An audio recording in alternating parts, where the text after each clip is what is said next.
Hey guys, how's it going? This is Kendrys. Welcome back to the channel. In this video, we're gonna do an art style analysis about Blade of the Immortal by Hiroaki Samura.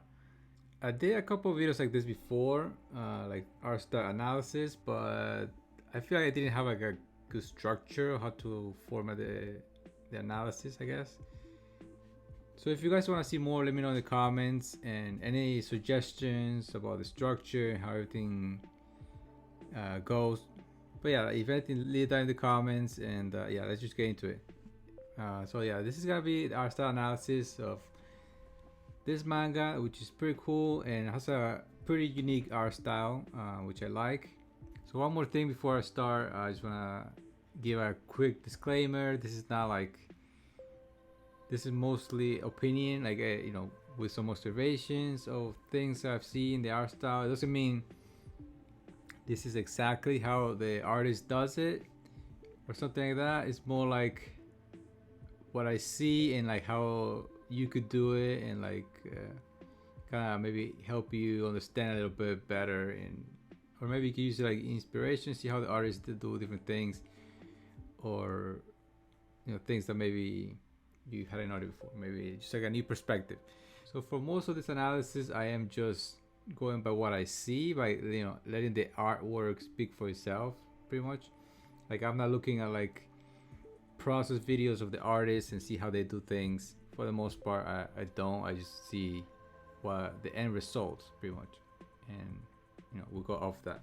So this art style and this artist is pretty interesting because a lot of manga and comics, they really focus on inking like the art to make it look more like finished. This is like an actual page in the comic, and it's like this is not only like the pencils, and actually it's not the whole comic. It's just like you have a couple like pencil drawings thrown in, but it's mostly ink and like kind of tone, like regular manga stuff, right? But sometimes, well, a lot of the times he throws in like pencil. I don't know if it's because he was in a rush or whatever, but the result is pretty good. Like you get some really cool art. So yeah, so he really likes pencil. He does it throughout for a lot of big different pieces, and he gives it a little different feel too, depending on the scene.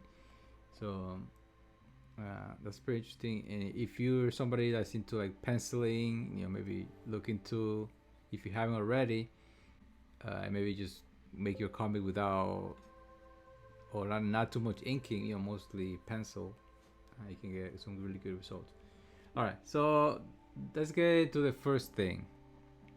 The first thing is the proportions of the characters. It's gonna be the first thing we're gonna look at. And the characters, I have a couple panels here, pages. So the proportion of the characters is, you can tell it's a manga, but it's not too much like a manga. It's kind of like really, I mean, that sounds weird to say because, but if you look at the characters, they're like kind of normal human proportions. So for example, like the head and stuff like that, like the eyes aren't really big, they're really like normal size, and like nose, it's kind of for a simplified, kind of realistic look. And a lot of the times you do have the simplified, extra simplified version of it, but you see like the head, the eyes, they're pretty small, like regular eyes. They're not too big, exaggerated. So that's one thing. Also the proportions for the characters is very like normal human for the most part. Like it's like about 8 heads tall, most of the characters. And you usually don't see too many full body shots like this. Like it's kind of rare, and when they are, they're kind of really thin characters. Like they're kind of long, thin characters. I don't know if it's to fit like the panel or little things like that. But you see that in a few places. Like, let me see. I have another example. So for example, this girl. Yeah, she has the head. You don't have like the typical like big head kind of thing. It's the head is like about 8 heads tall, kind of long characters, kind of thin characters. But that's mostly when it's like that, like a really standing character. uh from what I noticed, you don't really see a lot of those. You kind of see a few. A lot of them are like, you know, scenes like this, but you know, they're like an angle, and like you know, you don't see them like standing like straight. For example, they may be fighting or something. But when there's like this, like a scene, you know, it seems normal. Like they don't look super thin like the standing one. Like it's a little bit more realistic, more real proportions. Yeah, and some of these pages actually, you know, they're from scans that, you know, I found people post online and stuff like that.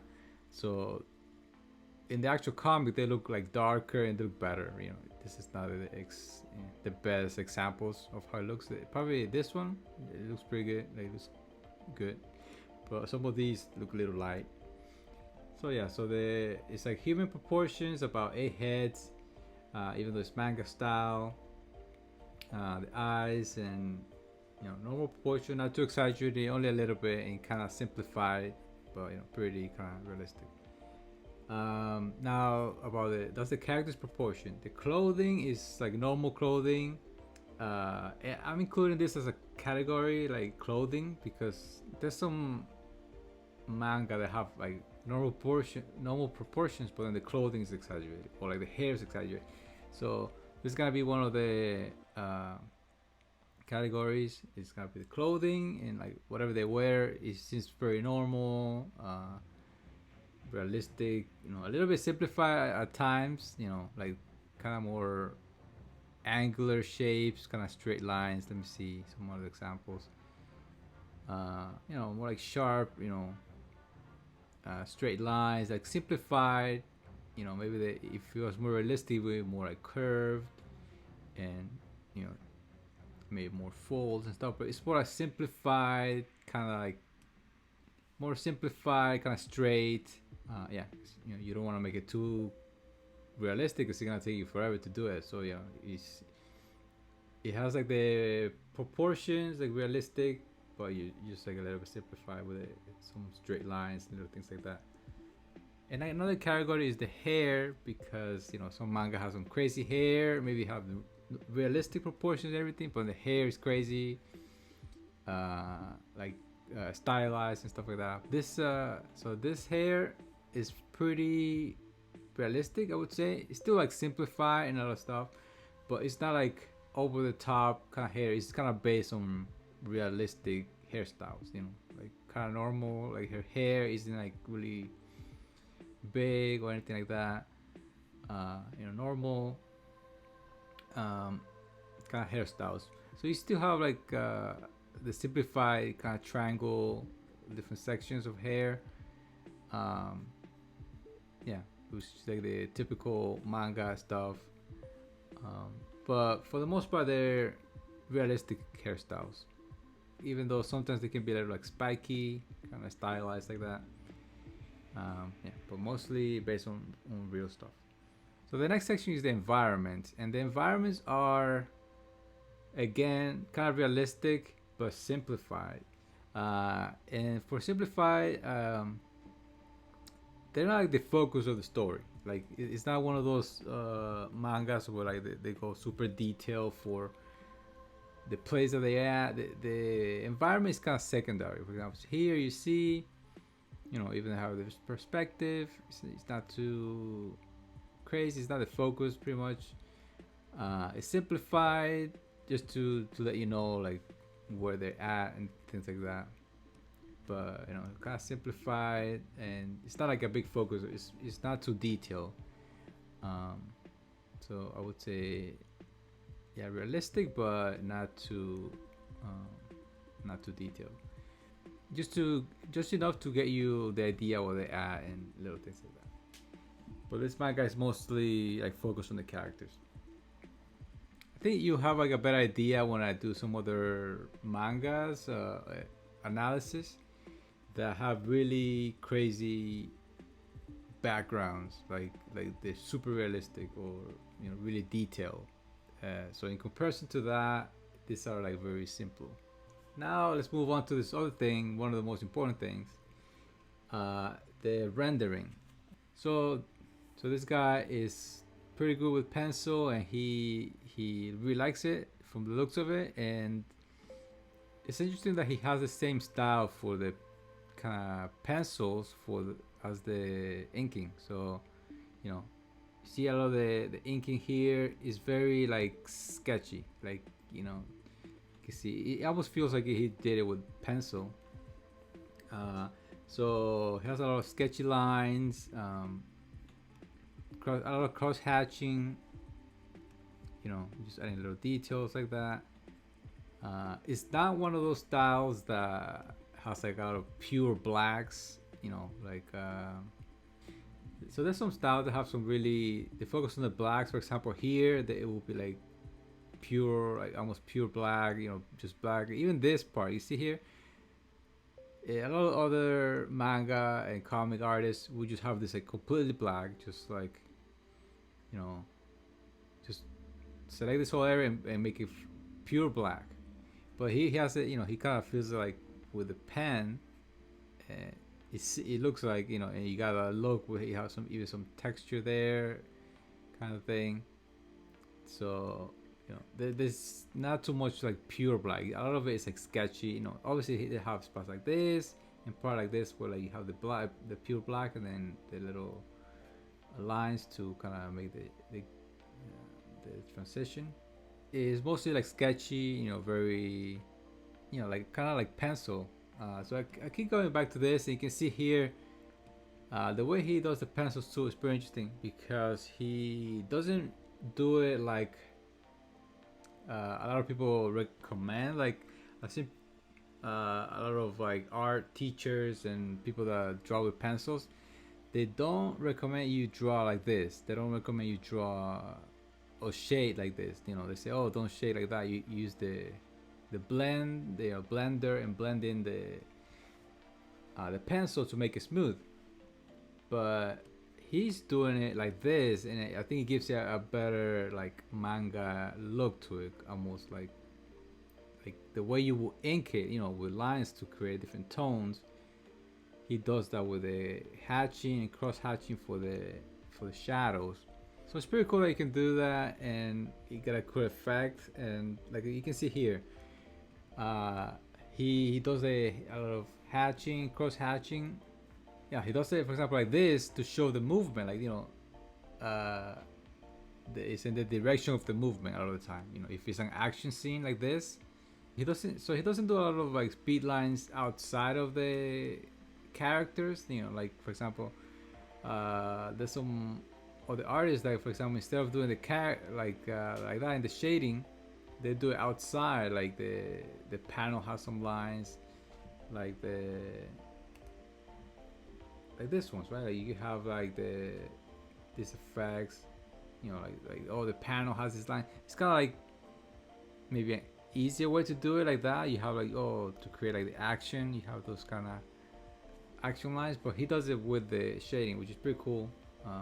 But his style is kind of interesting because he does this kind of really loose, sketchy lines for like the hatching, little things like that, but not for everything. So for example, the environment is very like precise. You can see here like it looks like it was done with rulers, so it looks pretty nice. And then here it's like really sketchy, loose. So he definitely doesn't just freehand everything, for more, I guess, buildings and little things like that. He has like the straight lines, but if it's not like a building like that, he does a lot of like kind of loose, sketchy, like hatching. So yeah, so pretty much this rendering style is not like too perfect. It's more like, I keep saying sketchy, but that's like the only word I can think of. It's like how you would sketch. Yeah, so the way he likes drawing with pencil, and I feel like he just applies the same technique to like his inks too. Like you see there, kind of shading. It's not like perfect. Like you see in other examples in other manga, like some artists do it like really like precise. Like I think one that comes to mind is in Naruto. I did a video about that, even though it was like a while back. I kind of mentioned it, like the lines are more precise and steady. This is one of those it's not like that. This is really loose and kind of quick. Yeah, so that's a little bit for the kind of lines, kind of hatching, sketching like that. He has a lot of grays too, and that's why I think he goes well with the pencil, because you know he has like a lot of like tones for like, you know, the environment, or like, you know, maybe the characters in shadow, and these shadows are not like realistic shadows. They're more like tone, like you see here, like it's like a tone just to kind of block out the shape. There you don't have like super realistic shading. Even here it's more like just to block out the character and kind of make it stand out from the white background here. So that's kind of how he uses the tone. And here, see, it's more like kind of flat or gradients kind of thing. And then it's cool because then he when he uses pencils, he looks like a gradient, you know, the pencils. Then it kind of fits because you go from that to different grays, so you have this look of like it has a lot of grays and shadows. And I think it's like a way to combine the pencils with the like inks, you know, if you're mixing like that. Yeah, it can look pretty good because you have a lot of shadows on both kind of medium. Now let's look at composition. So composition is pretty interesting. Some stuff that I noticed, he has a lot of I guess you call it the bird's eye view and the worm's eye view. Like, so it's like he has a lot of top down angles, kind of like this. So a lot of it I like this. Like for example, this angle, this kind of low angle, like looking kind of like the camera's on the floor almost, or on the floor. That kind of angle, I see that like throughout a lot of the panels, different pages. And at the same time, he has those overhead, you know, kind of this angle, kind of maybe setting the scene. But like I do see that a lot, these kind of angles. I see the houses from the top, or little things like that. Something that I noticed, and this is, I kind of noticed in a lot of manga that I started doing myself, is like a lot of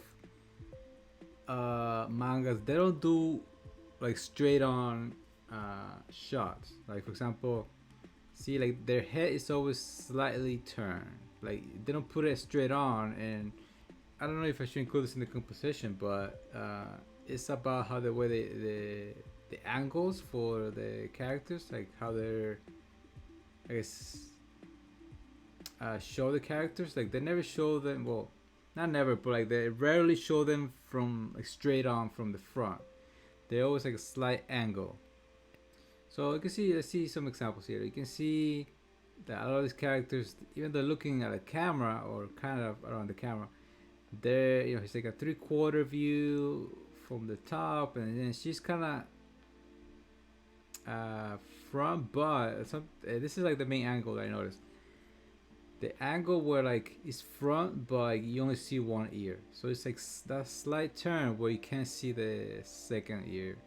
That kind of angle is what they use, and a lot of manga artists, I noticed, they do that kind of angle instead of showing like a front shot. You know, even here she's looking kind of at us, but you know, you see that like one ear, and this one you can maybe that's the hair, or you can barely see it. He's like a 3/4. This guy 3/4.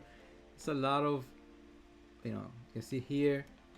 It's kind of front, slightly sideways, probably the same. You just copy the same thing there. But let me see how many we can see. See, there's like no front. And I mean, these are only a few pages that I found. He's not completely from the front, not from the front. Yeah, so you see a lot of them are not straight on, or most of them I would say. This one is, even though he's kind of looking, his head is tilting down, it's kind of like straight on pretty much. But you know, you see it's kind of rare. This one kind of is, you see only one ear, he's kind of slightly turned. So that kind of angle is really calm. I started noticing that in a lot of manga and different things. So that's something I started doing too, making it that kind of angle. Besides that, I don't really see too many like patterns. Like a lot of the poses and different things are really different. Like I don't see like a crazy pattern besides the basic. You know, there's obviously gonna be profile, 3/4, and little things like that. But yeah, I think the main thing is that you have those kind of low shots and really kind of overhead shots, like that, and like that, and like this one. So you got those kind of. I only have a few examples here, but like if you see, if you read the comics and if you read the manga, you'll see that there's a lot of those kind of shots. After it has some of the composition stuff, but it's just something that stands out. Like I didn't see anything that stands out besides that. All right, and now finally for the medium, whatever they used to make the comic. This is obviously pencil and inks. But a lot of it is pencil, which is pretty interesting. Doing the pencils and doing the inks is almost like a whole different thing. You have to learn like a whole new way of drawing, almost. I guess the rendering. That's why a lot of artists, comic artists, have an inker. You know, they'll do the pencils and then somebody else does the inking. If you like that, and you know, maybe this helps like as an inspiration that you can just have a comic without being too like great at like inking. You know, you kind of use the same sketchy style. I'm not trying to say this guy's not good at inking, right? Obviously he is good, but like you know, you can see like he really likes the penciling, so he applies a lot of the same techniques. And I guess one final thing about the pencil, yeah, he kind of does this. He doesn't try to make it like super smooth, like say this is gray, right? Like, so he doesn't make it like a smooth gray. He makes it with the lines. You can see each line pretty much, and that gives it a little bit more like of a graphic look, you know, almost as if you did it with like ink, you know, or like how you would shade with ink. You know, you go with the lines to show the different values and different things like that. So he does that with the hatching, you know, goes one way, maybe different directions to get a different. And I think that is probably one of the best ways to do it because you get that kind of graphic look. So some of the ones that I've seen that use pencil don't do it like this, and they don't look too like they don't pop too much. You know, they're a little bit more. Yeah, not too exciting. Maybe it's more middle calm, a little bit more calm. I guess that's like what was the word I'm looking for. And then we get something like this. It's a little bit more exciting. It's a little bit more like it pops. I don't know, because depending how you render it, you probably get a different feeling. But that's why I think I like it so much, because you know, you get an action feeling from just the way the pencils are. Yeah, I mean, maybe hopefully this was not too long and it was kind of interesting. Let me know what you think. If you like it, what you think about the format and little things. Any recommendation, any tips, or any manga that you would like me to look at. I have a few that I have with me, and I want to do a lot of those first because it's there. I can see them, you know, I can read them and see a lot of different pages. Like, not like this, you know. If I only saw this, maybe I wouldn't notice some of the things. These are just random pages online. So before I do the analysis, I want to like look through a lot of the manga pretty much, or comic, and to get an idea, because a lot of times you can't really get it from just googling a few images and stuff like that. You kind of have to read it to get a better idea how it is. So that's gonna be it for analysis for Hiroaki Samura, Blade of the Immortal. Hey guys, so just before you go, I just want to talk to you about this course that I made. It's a Clip Studio Paint animation course. And in the course, I show you everything about keyframes, animation folders, file objects, the graph editor, the 2D camera, and all the stuff that you need to create your animations. You can create moving backgrounds, you can create characters, and you combine everything pretty much. You can do a little bit over everything. Yeah, there's a lot of tricks and a lot of cool stuff they can do, and yeah, it's over 6 hours, and it keeps expanding the more feedback that I get, and maybe somebody asks me for a specific subject they want to learn more about. I keep adding more and more, so it's definitely a course that's gonna keep evolving. Like I said, like right now it's over 6 hours. It was like 5 hours before, but I keep adding little things. Yeah, so take a look and see if you're interested. Yeah, you can create a lot of different stuff. So just check the link in the description, or just go to my website, Kendrys.com. You can go here, and then go Clip Studio Paint courses, and then there you can see this page, and then here you have two featured courses. The one I'm talking about is the 2D animation about Clip Studio Paint, but I also have this other one about drawing with 3D models in case you're interested. It's a little shorter, but this one is the big one. The animation one is over 6 hours and a lot of cool stuff. Hopefully see you soon. So that's gonna be it. See you on the next one. Bye.